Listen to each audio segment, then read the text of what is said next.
Samifine, faire la lumière sur les 4x4 et les t-shirts de Camille Vital.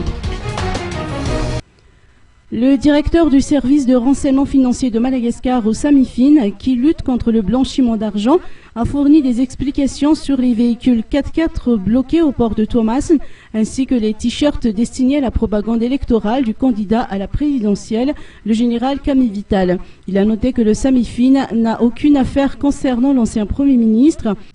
En revanche, le directeur du Samifine précise que c'est la société GP Trading, exportatrice, qui n'a pas fourni les papiers nécessaires au dédouanement de ces véhicules.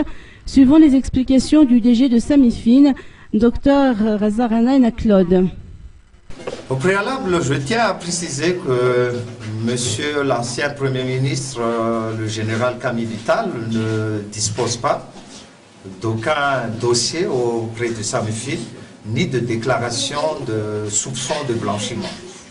Ainsi, je tiens donc à réitérer que moi, personnellement, je n'ai aucun grief contre M. Camille Vital, auquel j'ai donc un lien personnel. Donc je voudrais inviter les confrères journalistes de démentir dans leur article, notamment le journal La Nation, que le DG du Samifine n'a pas du tout la volonté ni l'intention de faire couler le candidat général Camille Vital. En ce qui concerne les t-shirts également bloqués à l'aéroport d'Ivat, c'est une société dénommée du Jardin de la Cour qui est en cause.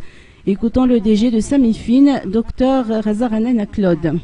En ce qui concerne les affaires qui ont fait la une des journaux dernièrement, il s'agit réellement de l'importation de véhicules au nombre de 350, ainsi que des marchandises lesquelles sont évoquées, bloquées à l'aéroport d'Ivat, dont je ne sais pas la véracité jusqu'à présent, parce que de notre part, on n'a jamais émis une décision de blocage de ces marchandises, ni à ma connaissance de la part des douanes.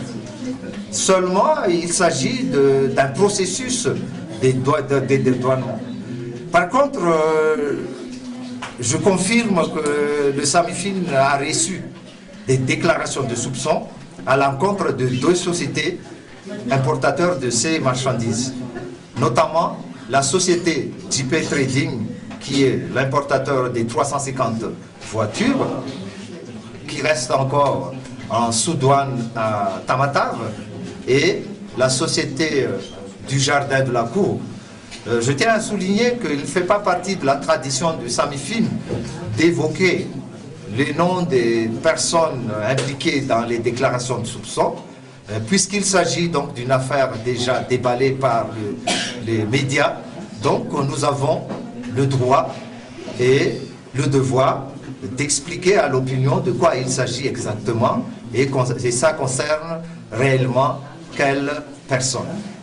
Ainsi, d'après notre investigation, on a pu constater certaines lacunes.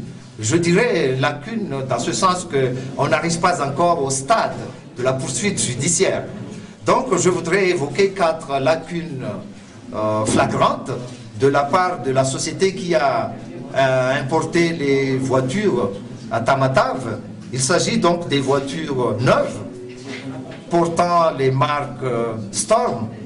Or, la société Gasnet ou SGS nous a transmis un dossier qui relate que les marques d'origine de ces voitures devront être des marques Hyundai de type Santa Fe. Donc la société Gasnet est en train de vérifier exactement ça, parce que ça relève de leurs compétences, de vérifier la marque d'origine des marchandises importées à Madagascar, d'État.